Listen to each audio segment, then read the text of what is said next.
Okay. Magandang gabi mga kapatid, kaibigan. Narito na naman tayo para mag-aral sa salita ng Diyos. Bago tayo mag-umpisa, may hihilingin ako sa inyo.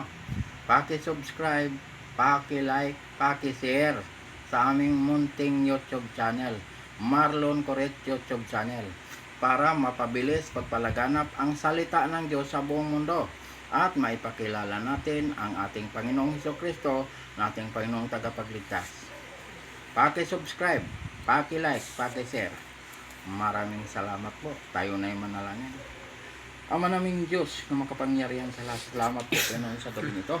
Narito po kami, Ama, para mag-aral sa iyong salita.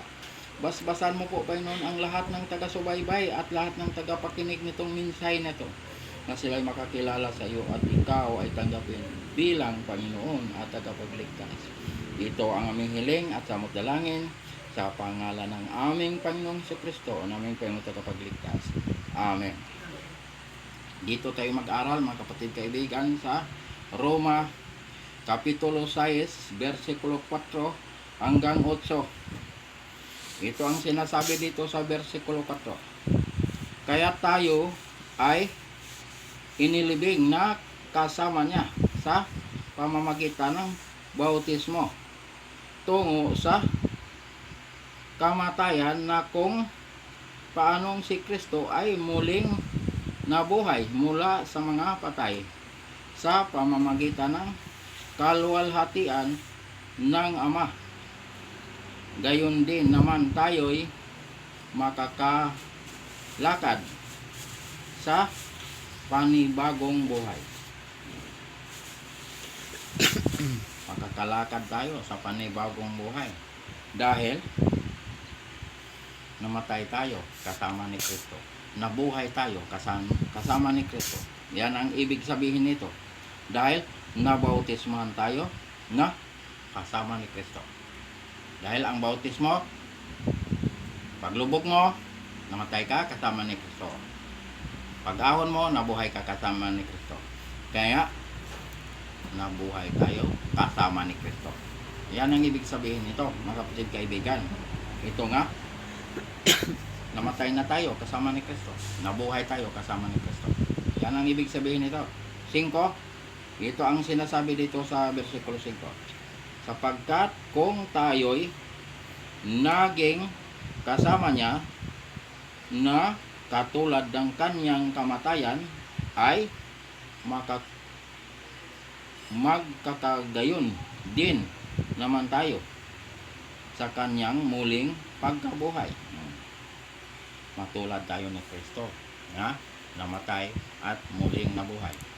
Dahil tayo ay nananalig kay Kristo, tumanggap kay Kristo, tayo ay nagpabautismo sa pangalan ng Ama, pangalan ng Anak, pangalan ng ating Panginoong Hesukristo.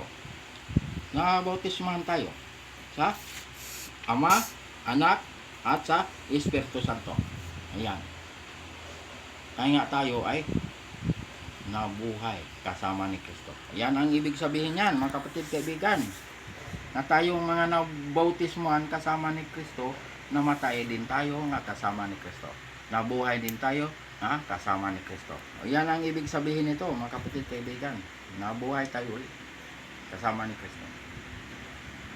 6. Ito ang sinasabi dito sa versikulo 6. Nalalaman natin na ang ating dating pagkatao ay kasama niyang ipinako sa cross upang ang katawang makasalanan ay mawala ng bisa, at upang tayo'y hindi na magpaalipin pa sa kasalanan. Hindi na tayo magpaalipin sa kasalanan. Bakit? Namatay na tayo kasama ni Kristo. Nabuhay tayo kasama ni Kristo. Kaya ang kabayaran ng kasalanan ay kamatayan. Kaya ang sabi, huwag na tayo magpaalipin sa kasalanan. Dahil pag magpaalipin ka sa kasalanan, mamamatay ka. Dahil ang kabayaran ng kasalanan ay kamatayan. Iyan ang ibig sabihin nito, mga kapatid kaibigan, na huwag na paalipin sa kasalanan. Dahil pag lagi kang gumawa ng kasalanan, mamamatay ka talaga. Dahil ang kabayaran ng kasalanan ay kamatayan. Pero tayo mga nananalig kay Kristo at tumanggap kay Kristo at nagpabautismo, namatay na tayo kasama ni Kristo. Kaya hindi na tayo naalipin sa kasalanan. Ayan ang ibig sabihin nito, mga kapatid kaibigan, na hindi na tayo magpaalipin sa kasalanan dahil namatay naman tayo kasama ni Kristo, nabuhay tayo kasama ni Kristo.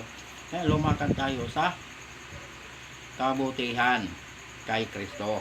Gumawa tayo ng mabuti. Huwag tayo gumawa ng kasalanan para hindi tayo mamamatay. Dahil ang kabayaran ng kasalanan ay kamatayan. Kaya si Kristo namatay sa cross dahil sa kasalanan ko, kasalanan nating lahat. Dahil ang ibinayad ng kasalanan ay kamatayan. Kaya si Kristo namatay sa cross. Binayaran kasalanan ko, kasalanan nating lahat. Dugo ng ating Panginoon ang ihinugas ng ating mga kasalanan.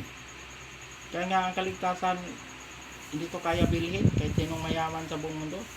Kaya bilhin to dahil buhay ng ating Panginoon ang ibinayad. Dugo ng ating Panginoon ang hinugas ng ating kasalanan. Kaya mga kapatid kaibigan, ayan ang pagmamahal ng ating Panginoon. Mahal tayo ng ating Panginoon. Ayaw ng Panginoon na tayo mapahamak. Gusto ng Diyos na tayo maligtas. Kaya mga kapatid kaibigan, paniwalaan natin ito. Kaya ang kaligtasan nasa pananalig at pagtanggap kay Kristo. Tanggapin si Kristo bilang Panginoon at tagapagligtas para pangalan ay nakasulat sa aklat ng buhay. Yan mga kapatid kaibigan, ang ibig sabihin nito. 7. Ito ang sinasabi sa versikulo 7. Sapagkat ang namatay ay pinalaya na mula sa kasalanan. Nakalaya na tayo sa kasalanan dahil namatay na tayo kasama ni Kristo.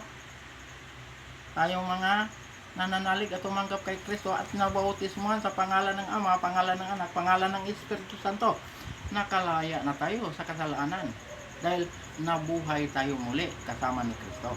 Ayan ang ibig sabihin nito, nga hindi na tayo magpaalipin pa ng kasalanan dahil isang beses lang si Kristo maipako sa cross, hindi na maulit yon. Kaya huwag na tayo gumawa ng kasalanan dahil hindi na maulit yung maipako pa si Kristo. Isang beses lang yun. Tayong mga ligtas na nananalig kay Kristo, tumanggap kay Kristo, huwag na tayo gumawa ng kasalanan para hindi tayo mamamatay. Dahil ang kabayaran ng kasalanan ay kamatayan. Umiwas tayo sa paggawa ng masama. Ayan ang ibig sabihin nito mga kapatid kaibigan.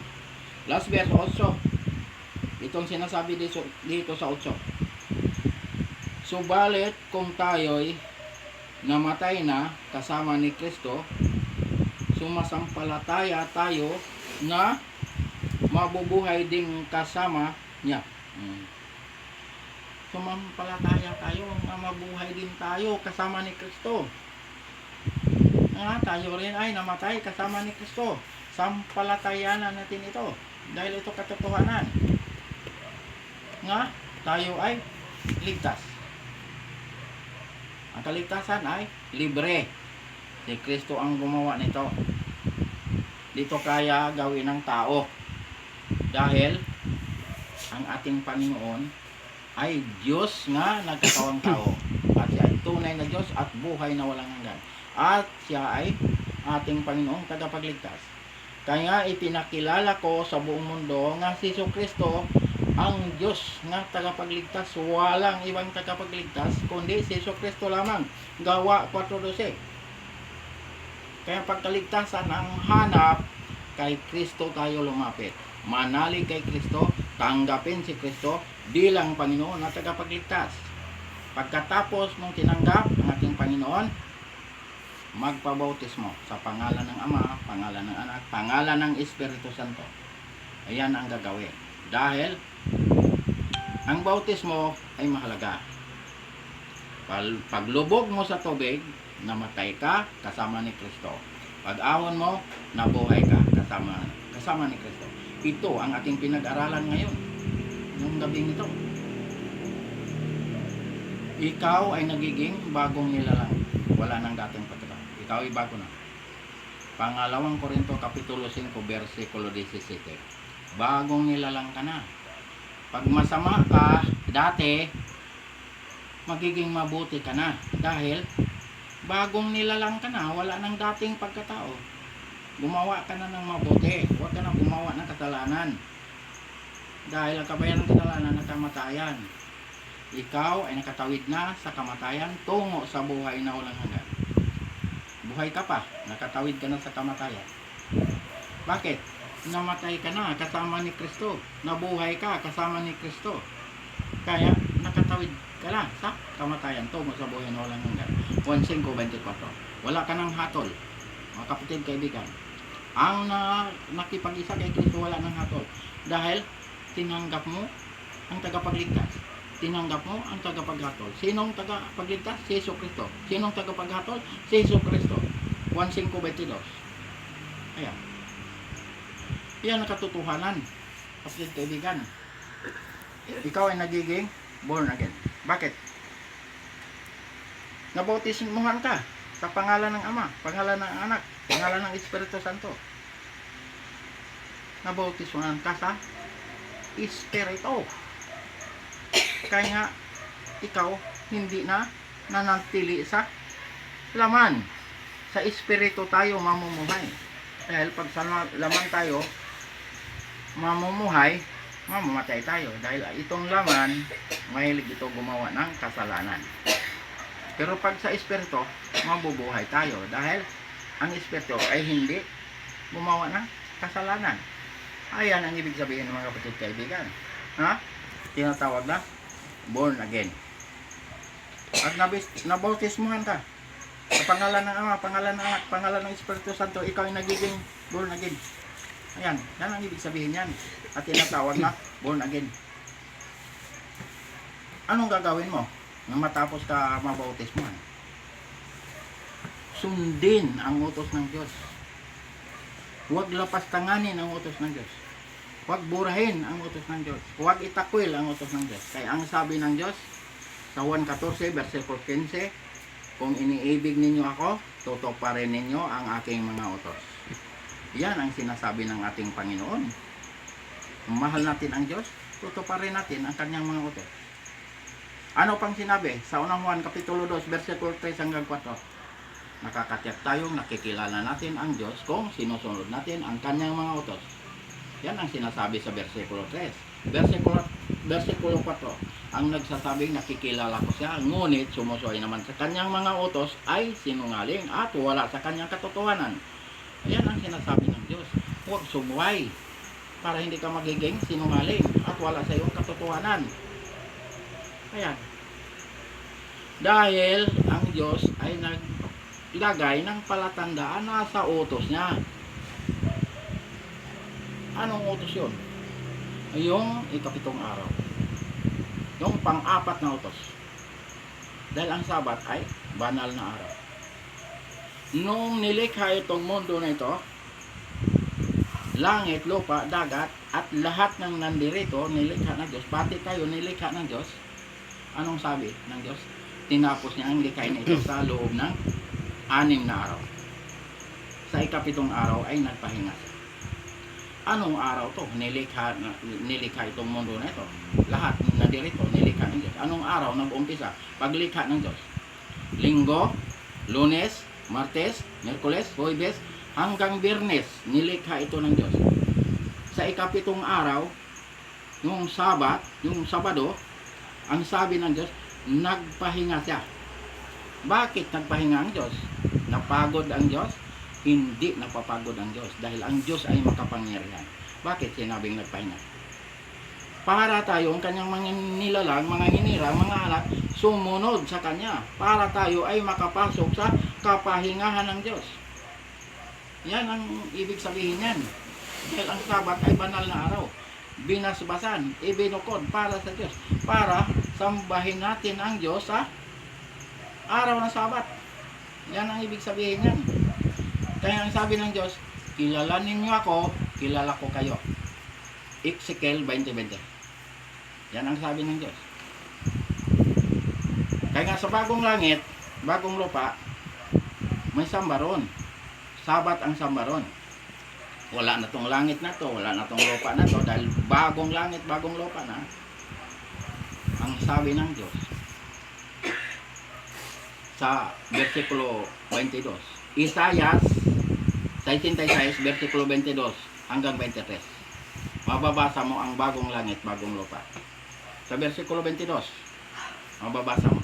Sa versikulo 23, pag nakabasa ka ng araw ng pamamahinga, may Biblia kasing ang nakasulat ay araw ng pamamahinga, Sabat yan, hindi yan linggo. Pero dito sa hawak ko na Biblia, ang nakasulat dito ay Sabat. Ang sabi ng Diyos, lahat ng bansa pupunta ron para sumamba sa Diyos. Bukaan, harapan, makikita natin ang Diyos na ating sinasamba. Sambahin natin ang Diyos sa espiritu at sa katotohanan. Lahat ng bansa pupunta ron. Hindi lang sinabi niya, kayo lang taga-Israel, mga Hudyo, kayo lang pumunta rito para sumamba. Hindi na sinabi yun. Lahat ng bansa pupunta ron para sumamba sa Diyos. Pagligtas ka. Pero pag hindi ka ligtas, pangalan mo ay wala sa aklat ng buhay, hindi ka makapasok roon, hindi ka makapagsamba roon. Dahil iba ang destinasyon ng mga pangalan na hindi nakasulat sa aklat ng buhay. Ang destinasyon nun ay lawa na apoy. Ang lawa na apoy, iyon ang pangalawang kamatayan. Iyon ang impyerno. Yan ang paglagyan ng mga pangalan na hindi nakasulat sa aklat ng buhay. Yung mga tao na hindi naniniwala, hindi nakikinig sa salita ng Diyos, hindi nananalig kay Kristo, hindi tumanggap kay Kristo, kaya pangalan nila ay wala sa aklat ng buhay. Dahil ang kaligtasan na sa pananalig at pagtanggap kay Kristo, kaya ang pangalan ay nakasulat sa aklat ng buhay. Yan mga kapatid kaibigan. Itong salita ng Diyos, ito ay buhay at makapangyarihan ito. Pag sinabi ng Diyos ay totoo at magaganap at mangyayari ito. Nga, magsamba tayo doon sa bagong langit, bagong lupa. Paniwalaan natin ito. Ito katotohanan ito. Wala itong halo ng kasinungalingan. Ang Diyos ang may sabi nito. Kaya nga ipinahayag ang salita ng Diyos sa buong mundo para malaman ng lahat ang salita ng Diyos nga may samba roon na Sabat sa bagong langit, bagong lupa. Dito pa lang tinuturuan tayo ng Diyos. Kaya alam natin nga pag makapunta tayo doon, makapasok tayo doon sa bagong langit, ang samba roon ay Sabat. Hindi na tayo magtanong bakit. Tinuruan na tayo dito pa lang sa lupa. Ang Diyos ang nagturo na may samba roon. Kaya mga kapatid kaibigan, hanggang dito na lang tayo. Paki-subscribe, paki-like, paki-share sa aming munting YouTube channel, Marlon Coret YouTube channel, para mapabilis pagpalaganap ang salita ng Diyos sa buong mundo at maipakilala natin ang ating Panginoong Hesukristo na ating Panginoong tagapagligtas. Maraming salamat po. Tayo na'y manalangin. Ama naming Diyos na makapangyarihan sa lahat, salamat po Panginoon sa mga salita mo namin napag-aralan ngayong gabing ito. Basbasan mo po Panginoon ng lahat ng taga-subaybay at lahat ng tagapakinig nitong minsay nito, na sila'y makakilala sa iyo at ikaw ay tagapin bilang Panginoon at tagapagligtas. Ito ang aming hiling at aming dalangin sa pangalan ng aming Panginoong Hesukristo, naming Panginoong tagapagligtas. Amen. Amen.